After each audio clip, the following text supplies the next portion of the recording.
haddii dad Soomaaliyeed ay jiraan oo damiir leh oo idaawanaya oo 27 ama 28 sano soo dhaafay khibrad u leh wixii wadankan uu soo maray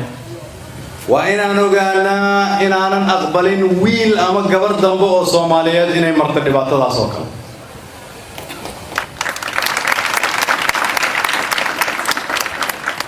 waxaan leeyahay hay'adaha amniga qaranka ee dalka Soomaaliyeed ka shaqeeya meel walba oo Soomaaliya ka mid ah haddii aad u jeedo caawa dhalinyarada Soomaaliyeed halkan isugu timid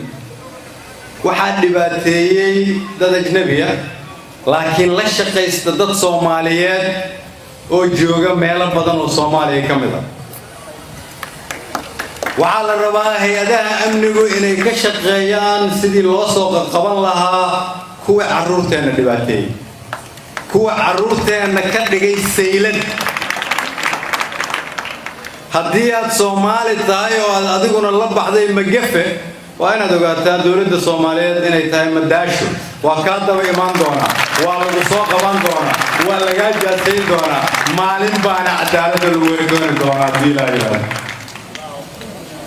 aan leeyahay kuwa dhalinyarada oo wadankiina ku soo laabtay waan ogahay ana soo maray daadiina oo markaan daadiina la eka qaxay laakiin waxaan rabaa inaan idin sheego hamiga iyo saraha adduunyada aad filimada ka daawataan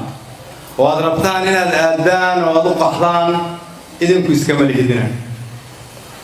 wadan walba oo aad tagtaan waxaad rabtaan inaad u tagtaan inaad leedinkugu dulqaato meesha aad u aadaysaan in leedinkugu dulqaato waa meel aad idinku lahaynina waa inaad joogtaan meesha